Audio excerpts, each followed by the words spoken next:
நேயர்களுக்கு வணக்கம்.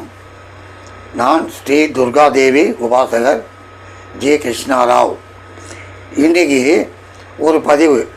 என்ன பதிவுனா, அதாவது ஒரு பெரிய கோட்டீஸ்வரர், அவரை வாழ்க்கை வரலாறு பார்த்தோம்னா எங்கேயோ ஒரு ஏழையாக இருந்திருப்பார்.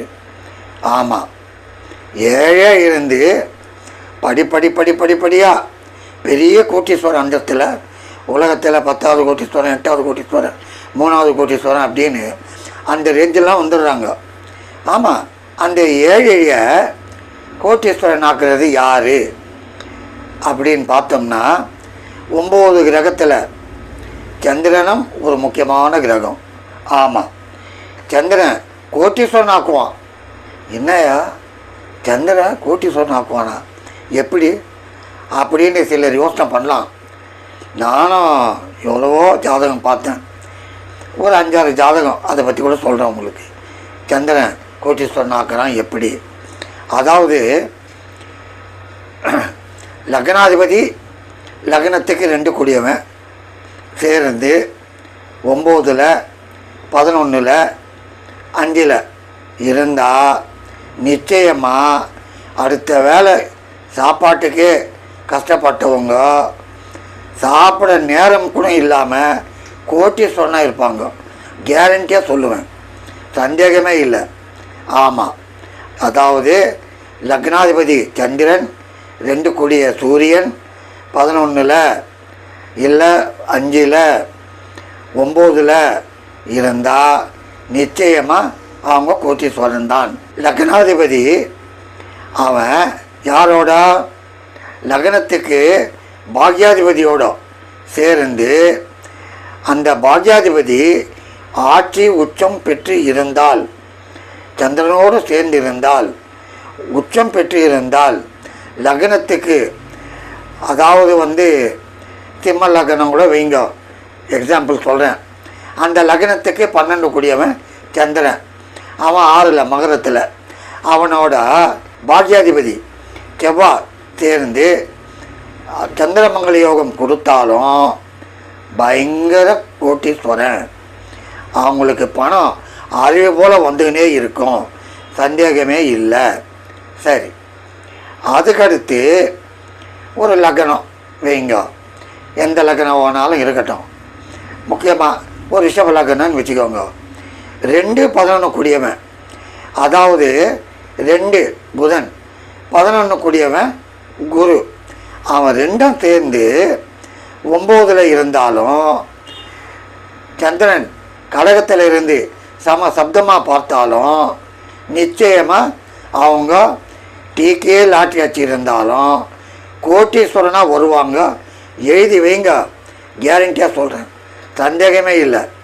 ஆமாம், 2 11 கூடியவன் சந்திரனுக்கு சப்தமும் 7ல் பிரமாதமாக வருவாங்க. அதுக்கடுத்து ஒரு லக்னம், அந்த லக்னத்துக்கு யார், மீன லக்னம்னு வைங்க, 10 கூடிய குரு 11 கூடிய சனி சேர்ந்து 10ல் இருந்தால் நிச்சயமாக பணக்காரன், சந்தேகமே இல்லை. ஆனால் இதில் என்ன ஒரு விசேஷம் தெரியுமா, இந்த ஜாதகம்லாம் நான் பார்த்துருக்குறேன். இவர் ஒரு 95 இயர்ஸ் கிட்டே வாழ்ந்துட்டு தான் காலமானார். ஆனால் சாதாரணமானவல்லர். இந்த லக்னம், இந்த லக்னத்துக்கு 11 கூடியவன் யார், சனி. அதே சனி 12 கூடியவன், 12 கூடியவன் ஆதிபத்தியம் பெற்றதுனால ஐயா அவர் சாதாரண சேர்க்கலை பணத்தை. உண்மையிலேயே சொன்னால் கூட நீங்கள் நம்ப மாட்டீங்க. ஒரு 2 இட்லி வாங்கினாருன்னா காலையில் டிஃபனுக்கு 1 சாப்பிட்டுட்டு 1 எடுத்து வச்சுடுவார். அதே மாதிரி ஒரு டீ வாங்கினாருன்னா பாதி குடிச்சிட்டு பாதி எடுத்து வைப்பார். அதுக்கப்புறம் கொஞ்சம் டைம் ஆன உடனே அதை சூடாக்கி சாப்பிடுவார். கோட்டீஸ்வரனாக வந்தார். ஏன் இப்படி பண்ணுறாரு, ஏன் இப்படி பண்ணார் அப்படின்னு பார்த்தா, விரையாதிபதி சனி அவன் விரயம் பண்ணாமல் காக்கிறான். ஆமாம், சாதாரணமானவர் இல்லை இவர். ஆமாம், சமூக சேவை செய்தார், ஏழைகளுக்கு எவ்வளவோ தான தர்மம் பண்ணார். ஆனால் தான் ஒன்றும் பெரிய அளவில் சாப்பிடல, வாழலை, சிம்பிளான வாழ்க்கை வாழ்ந்தார். ஏன் சொல்ல வரேன்னா, அதாவது சந்திரன் இதில் சந்திரன் இருக்கா நீங்கள் கேட்கலாம். ஆமாம், இந்த மீன லக்னத்துக்கும் சந்திரன் யோகத்தை கொடுக்குறான். ஒரு ஜாதகத்தில் சந்திரன் யோகம் எப்படின்னா, இந்த மீன லக்னத்துக்கு 5 கூடியவன் அவர் விருச்சிக ராசி. அந்த விருச்சிக ராசி 9 திரிகோணாதிபதி திரிகோணத்தில் உட்காந்து லக்னத்தையே பார்த்ததுனால கோட்டீஸ்வரன். அந்த மாதிரி உங்கள் ஜாதகத்தில் முக்கியமாக சந்திரன் நல்லா இருக்கணும்.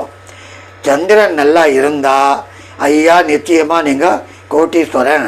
சரி, அந்த சந்திரனோட ராகு கேது இதெல்லாம் சேர்ந்தா ஆக முடியாதா? சொல்லலாம், ஆகலாம். ஆனால் பிடிச்சி வைக்க தன்மை தெரியாது. மனசில் தோணுதை செய்துன்னு போகிறது எல்லாம் எனக்கு தெரியானுவாங்க, நல்லது கெட்டதும் தெரியாது. இப்படி தேவையில்லாத குழப்பத்தில் போவாங்க.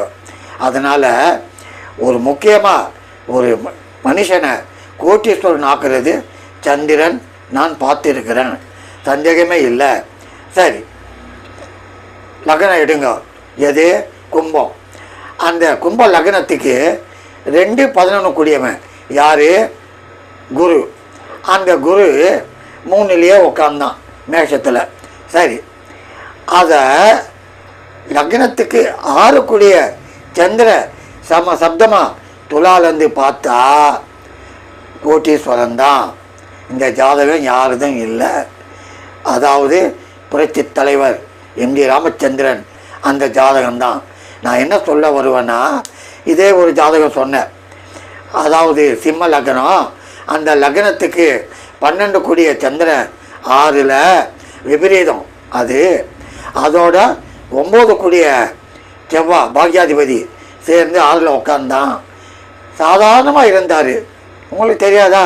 சூப்பர் ஸ்டார் கண்டக்டராக இருந்தார். அதுக்கு முன்னால் கூட என்னமோ தொழில், கஷ்டமான தொழிலெலாம் செய்தனார். கோட்டீஸ்வரன். ஏன் சொல்ல வரேன்னா, என்னதான் தொடர் விளக்காயினும் தூண்டுகோல் தேவையினா, சந்திரன் அட்டாச் ஆச்சுன்னா, ஜாயின் ஆச்சுன்னா, அதோட காம்பினேஷன் ஆனால் பெருத்த பணக்காரன், சந்தேகமே இல்லை. அதே மாதிரி இன்னும் சொல்லப்போனால் எவ்வளவோ ஜாதகம் சொல்லலாம். முக்கியமாக உங்கள் ஜாதகத்தில் சந்திரன் சுபிட்சமாக இருக்கணும். அவன் இருந்து 2வது ஸ்தானத்திலேயோ 11வது ஸ்தானத்திலேயோ 5வது ஸ்தானத்திலேயோ 9லேயோ நல்லா இருந்து, அதோட அருமையாக லக்னாதிபதியோ பாக்யாதிபதியோ சப்தமாதிபதியோ இதெல்லாம் சேர்ந்து எந்த கெட்ட கிரகமும் சேராமல் இருந்தால், கெட்ட கிரகம்னா என்ன? சனி சேரக்கூடாது, ராகு சேரக்கூடாது, செவ்வாய் சேரக்கூடாது. அதாவது சில ஜாதகத்துக்கு மறைஞ்ச சந்திரனோட செவ்வாய் சேரலாம், விபரீதம் கொடுக்கும். அதே நேரத்தில் சந்திரன் சுபிட்சமாக இருந்து குரு பார்வை பெற்றால் நிச்சயமாக நீங்கள் பெருத்த கோட்டீஸ்வரன். ஏழையை படு பள்ளத்தில் இருப்பவனை உச்சு மேட்டுக்கு கொண்டு செல்லுவது சந்திரன். சம்பந்தமே இல்லாமல் சில கிரகம்லாம் இருக்குது, அதுக்குள்ளே செய்யுது. அதை பற்றி நான் சொல்ல வரேன். ஆனால் இது முக்கியமான டாபிக். நன்றி, வணக்கம்.